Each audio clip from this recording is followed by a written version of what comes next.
Mga kapatid, magandang gabi po sa inyong lahat. Dumating sa akin kanina itong Toyota Innova mula po dyan sa Pasig. At ang problema nga po ng may-ari nito ay low power. Iilan lamang ang tinakbo nito. Nandito, kukunin ko yung aking scanner. Sinalangan ko nga po ito ng scanner para malaman kung saan nanggagaling ang problema. Ito pong Toyota Innova na to ay tumakbo lamang ng 46,260. Yan po yung travel mileage niya. Oh, modelong-modelo pa po. Ang kinis-kinis pa. Pero talagang hindi makatakbo ng maayos. Muntik na nga daw hindi makaahon dito sa Antipolo, galing po dyan sa May Ortigas. Ngayon, ang unang-unang findings ko dito ay sliding clutch po ito. Ipapakita ko po sa inyo kung paano matetrace kaagad-agad yung mga sasakyan na sliding clutch. Ito po, panoorin nyo po. Mga kapatid, i-start natin itong Toyota Innova na to para maipakita ko po sa inyo kung paano i-trace or kung paano i-check kung ito ba ay sliding na or hindi pa. Okay. Ayaw mi-start. Isa pa. Tayin ko. Ayaw. Ito po ang problema mga kapatid kapag yung mating na binili mo. Ito kasi may mating na inilagay yung may-ari. Ito. Ito ay aftermarket na mating makapal. Ngayon, ito po kasing mga Toyota, mga Vios, Innova, Hilux, kapag ka manual transmission, kailangan aapakan mo yung clutch para mag-switch, merong switch doon para may start mo ang engine. Ngayon, ito, dahil sa makapal yung mating, ayaw ngayong gumana ng switch. Kaya ang gagawin ko, itotodo ko, ididiin ko ng gusto. Ayan diniin ko na. Doon pa lang umandal. Makapal yung mating masyado. No? Ngayon, ito na mga kapatid. Naka-handbrake ako. Ilalagay ko sa primera. Ayan, may sabit na, no? May sayad na yung cambio. Okay, nilagay ko sa primera. Naka-handbrake. Tapos, apakan ko pa rin ng preno para sure. Ngayon, ganito.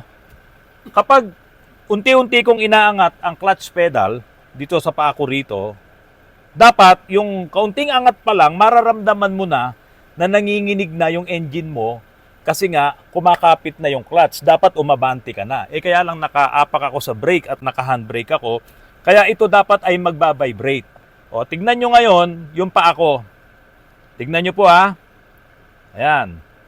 Mataas na po yan. Ayan, mataas na. Mataas na po yan, wala pa rin nangyayari, hindi pa rin nagbabibrate yung ating engine. Dapat ay laban na siya.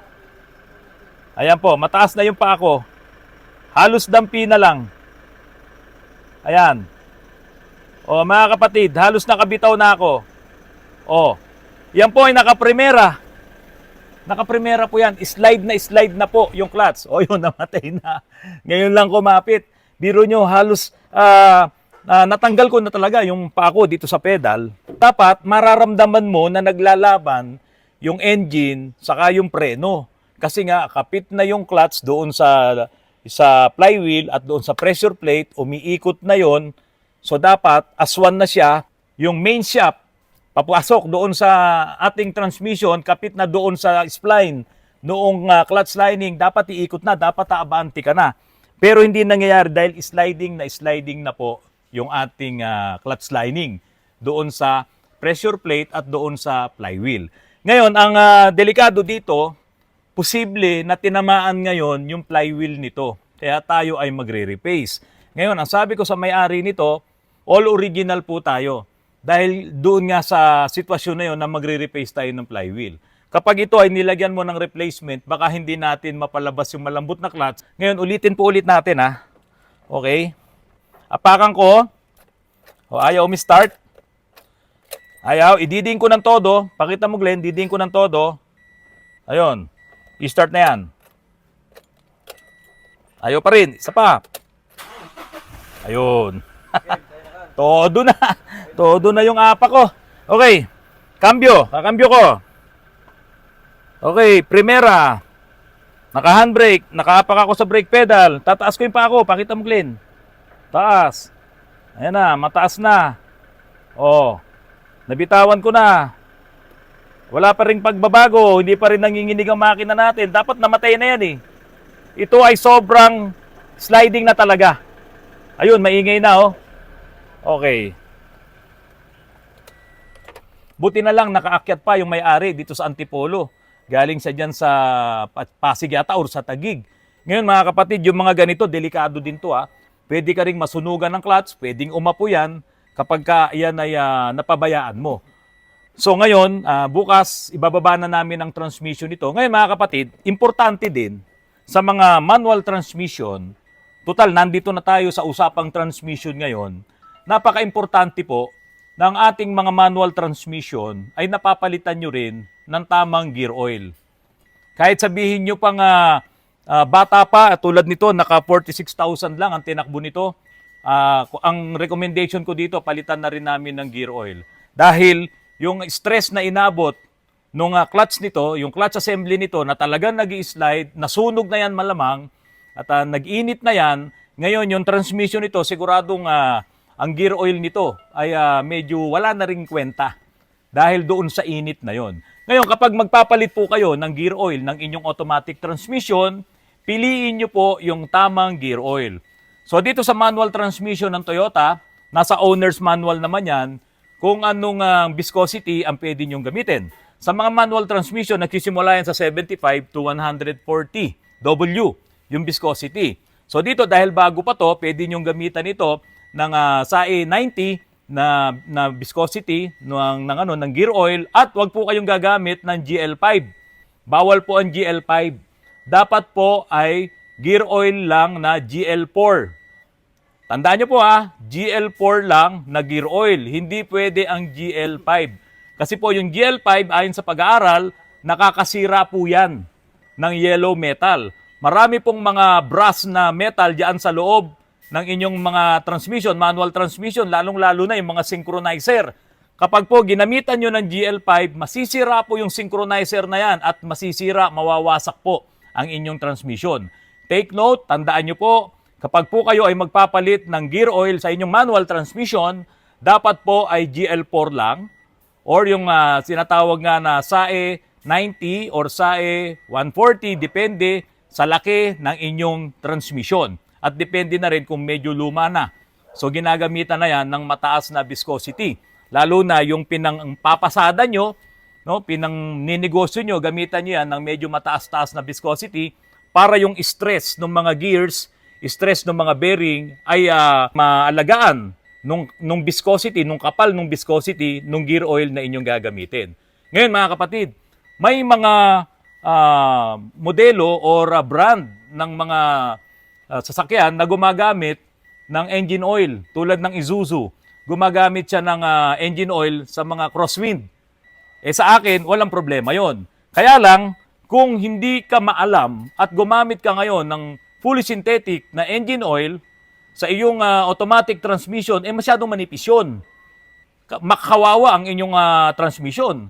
Kasi kailangan niya yung kapal ng viscosity, kailangan niya yung malagkit na viscosity ng gear oil at hindi yung malabnaw na viscosity naman ng fully synthetic oil.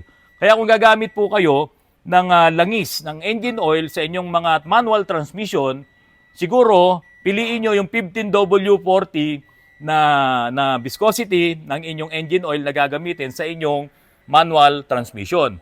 Pero pinaka-safe ay gumamit po kayo ng GL4 na gear oil para sa inyong mga manual transmission.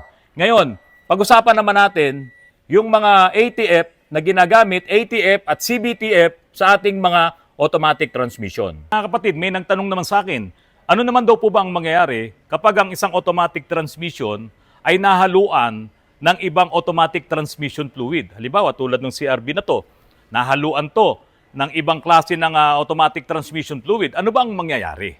Yan ang napakagandang tanong.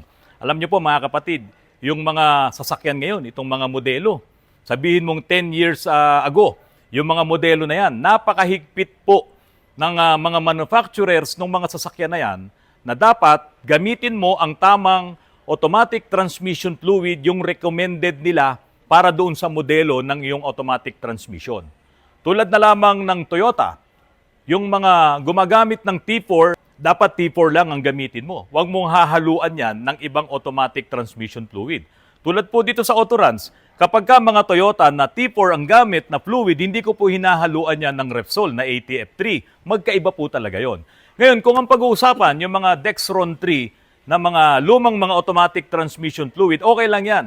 Any kind, or basta yung magandang klase ng Dexron 3, pwede mo nang gamitin dyan sa mga automatic transmission na yan. Kaya lang, mas maganda yung hindi nagmi-mix. Kung ginamit mo ay puro Repsol ang ilagay mo. Kung inilagay mo ay yung Wiz na ATF3, ganun din ang ilagay mo. Kung Toyota, kung Mitsubishi, kung Hyundai, okay lang gamitin mo, basta isang brand lang. Ngayon, masisira po ba kapag halimbawa yung iyong automatic transmission ay hinaluan mo ng ibang brand or ibang ATF? Okay, pwedeng masira ka agad-agad at pwede rin namang unti-unti na iyan ay masisira. Tulad na lamang nung sinabi ko po sa inyo kanina, yung mga modelong mga sasakyan ngayon, halimbawa Ford, Toyota, Mitsubishi, Hyundai, Nissan, may kanya-kanya po silang mga automatic transmission fluid na iyon ang dapat mong gamitin sa kanilang mga transmission. Tulad ng Toyota, yung mga nauna nilang masiselan ng mga transmission gumagamit ng ATF T4 or yung WS. Yan yung kanilang pinakabagong automatic transmission fluid at iba pa yung ginagamit doon sa kanilang mga CVT. Hindi mo pwedeng gamitan yan ng ibang automatic transmission fluid. Yung Ford, may LV Mercon, at kung ano-ano pang mga special na ATF ng Ford, hindi mo pwedeng haluan yan ng ibang ATF. Halimbawa, ihalo mo si WS. Magkakaroon ka ng problema. Ganon din naman si Mitsubishi. Yung MA1, yun ang isa sa pinakabago nila. Kaya nga minsan, wala akong mabili na per litro. Pupunta ako diyan sa kasa sa may Taytay. May dala-dala akong container at bibili ngayon ako, aamot ako sa kanila kung 6 na litro or kung 10 litro nung kanilang MA1. Ngayon, bakit ganun ang nangyayari kapag nahaluan mo or nagmix yung dalawang magkaibang automatic transmission fluid? Ito mga kapatid, maraming nagiging problema ngayon. Ang mga automatic transmission, pumupunta dito sa amin, sira ang transmission, sira ang ball body, sira yung kanilang computer, sira ang lead frame. Ayan, kadalasan sa mga Ford yan. Sira yung lead frame, sira yung module. Kasi nga po, napaghahalo yung magkaibang langis, na yung mga langis na yan, yung mga ATF na yan, ay may mga friction modifier. At yung friction modifier na yon, nagsisilbi rin yon na magandang pangontra kapag ka umiinit na or nag-overheat na yung automatic transmission fluid. Napaka-importante po nung mga langis na yan. Yung mga transmission ngayon na mga bago, dinisign yan, itong mga manufacturers, yung mga transmission na yan, at isinabay nilang i-design din yung mga ATF na gagamitin. Kasi nga, dahil sa tulad ng mga Ford, ang lalaking mga pick-up or yung mga SUV nila, ang lalaki, bulto yung mga transmission. So matinding stress din ang nangyayari dyan dahil dun sa mga biglang andar, or sa bigat nung kanilang vehicle load at saka yung malakas na torque, so ang talagang nai-stress dyan ay yung transmission. Ngayon, itong mga ATF na dinisign nila dyan, mga kapatid, nilalagyan nila yan ng friction modifier. At iyon ay nakadesign doon sa mga pyesa, doon sa mga plates, doon sa mga bakal, na maiwasan yung metal-to-metal friction at bumabalot itong mga molecules na yan doon sa mga plates na yan para maiwasan nga yung matinding friction, para maganda ang shifting at maiwasan yung mga jerkings na yan. Kung maghahalo yung magkaibang brand, halimbawa hinaluan mo ng Toyota, yung WS, hinaluan mo ng LV Mercon, ng Ford, naku, malaking problema yan. Hindi ka agad-agad masisira yan, pero sigurado magkakaroon yan ng chemical reaction at hindi mo ngayon pakikinabangan yung friction modifiers, yung mga inilagay dyan ng mga manufacturers, ng mga engineers, dyan sa ATF na yan para mapangalagaan ang iyong automatic transmission. Maging yung CVT. Kasi yung CVT, inaalagaan nila dyan yung belt, na steel belt, at yung kadena, no? Yung chain. Yan ang inaalagaan nila dyan dahil nga iyon ay talagang may metal to metal yon. At kung hindi mo papalitan yan ng tamang CVTF, masisira talaga ang CVT mo.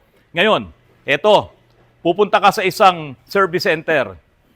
Yung mga service centers na to, Meron silang mga kanya-kanyang oil na binebenta, naka-display doon. Parang ako, meron ako ditong Repsol, meron ako ditong Wiz. Pero yung sasakyan ay Ford, Toyota, Mitsubishi na kailangan talagang sundin yung recommended na ATF. Kaso wala sila. Kukumbinsihin ngayon nila yung may-ari ng sasakyan na ito parehas lang po yan. Pwede po ito. Tignan nyo po, tignan nyo po, 3, meron siyang friction modifier, so tignan nyo po. Hindi po pwede yun.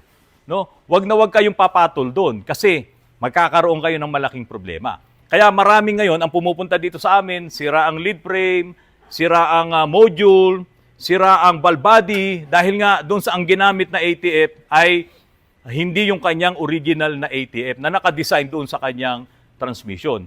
Yan ang problema ng karamihan ng mga Ford, yung mga Everest, saka yung mga Ranger. Nasisira yung pyesa na yan. At ang mahal-mahal po ng paggawa niyan, ang mahal-mahal ng halaga ng lead frame, ng valve body. Siyempre, kapag kaya na nasira, i-overhaul mo na yan, minsan umaabot ng 150,000 ang gastusan. Papayag ka ba doon? Dahil lamang yan sa maling paglalagay ng fluid. So kung ano ang recommended na fluid, ATF or CVTF sa inyong automatic transmission, sa inyong CVT, yun po ang sundin nyo. Huwag kayong maniwala na sinasabing ikino-compare na ito, parehas to. Tandaan nyo ba mga kapatid dito, hindi po kami naglalagay ng Repsol kung hindi naman talaga Repsol yung ginamit doon sa sasakyan na yon, doon sa transmission na yon. Ngayon, yung mga Dexron 3 na mga luma ng mga transmission, ayan, ang inilalagay ko dyan, once na yan ay ma-overhaul na namin, ay ang inilalagay namin dyan ay Repsol na ATF3. Meron din kaming ATF6 pero hindi ko pa yan sinusubukan. Natatakot ako.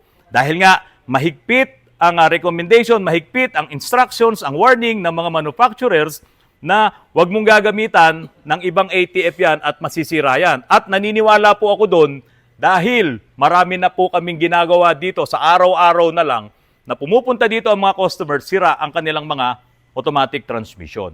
Okay, dun sa nagtanong, ano ang mangyayari kapag nahaluan ng ibang brand or ibang klase ng ATF yung kanyang automatic transmission fluid dun sa kanyang transmission? Masisira po ba? Pwedeng masira. Lalo na yung mga bagong mga transmission ngayon na napakahigpit mga manufacturers na huwag mong gagamitan ng ibang klase ng ATF. Ngayon, paano kung yung ATF mo hindi nga nahaluan pero sunog na? Siyempre, mas lalong delikado yun. Yung naghalo, hindi pa sunog nakakasira. What more, yung sunog na ang ATF mo. Kung pula yan, maganda pa yan. Kung medyo nag-dark red, pwede pa ng konti yan. Pero siyempre, kung nakita mo dark red na ang ATF mo, palitan mo na yan. At ang ipalit mo ay yung tamang fluid. Ngayon, kung sunog na, maitim na, madumi na, huwag mo nang pagtagalin yan. Kaya po ang advice ko sa inyo, ang recommendation ko sa inyo, mga kapatid, sa dami ng mga nasisirang transmission ngayon, hindi lamang dito sa Autorans, pati yung ibang mga shops, gumagawa sila dyan, ang nagiging problema talaga ay overheating ng automatic transmission. Yung mga fluids nasusunog at nawawalan na siya ng kwenta. Hindi na siya magandang lubricants. So kapag nangyari yon, masisira ang transmission nyo, masisira ang module, masisira ang mga solenoid, ang valve body, and ang ending nun, gagastos kayo ng malaki. So paano may iwasan na masira ang inyong transmission? Mapadali ang buhay. Ito lang ang technique yan. Yung makina nyo, every 4,000 kilometers, 5,000 kilometers, chine-change oil nyo dahil ayaw nyong masira. Okay, kung ayaw nyong magpalit ng ATF every 4,000 or every 6,000 kilometers, ipacheck nyo lang kung sunog na ang inyong ATF. Kasi kung sunog na yan, i-change ATF mo na yan. Huwag mo na yan pagtagalin pa diyan sa transmission mo dahil siguradong masisira yan. So ganun lang. Every time na nagpapa-change oil kayo, ipa-check nyo rin ang inyong mga ATF. Wala namang malaking trabaho doon. Magkukuha lang ng kaunting samples at kung talagang yun ay sunog na, ipa-change ATF mo na. Pero kung hindi pa, kung mapula pa, walang problema. I-maintain mo lang. Mga kapatid, sana po ay nakatulong sa inyo. Muli itong vlog ko na to, nasimulan tayo sa isang manual transmission na clutch driver, yung may-ari, no? Wala pang malayong tinakbo, 46,000 pa lang, ay nakita nyo naman ang nangyari doon sa manual transmission itong Toyota Innova. Wala na talagang kapit. Ngayon, masanay kayo na mag-drive ng manual transmission na yung konting angat lang ng paa nyo sa pedal ay umaabante na. Kasi kapag hindi ganun, ang timpla ng inyong clutch pedal, ibig sabihin, medyo nakatukod yun. Yun nga yung adjustment na pangbabae daw. Hindi po okay yun. Dahil talagang masisira ang inyong clutch assembly. Mga kapatid, maraming salamat po sa patuloy na pagtangkilik nyo po sa Autoruns. Sana po bukas ay umabot na po tayo sa 200,000 subscribers. Yan po ay utang na loob ko po sa inyo. Maraming salamat at magandang gabi po sa inyong lahat.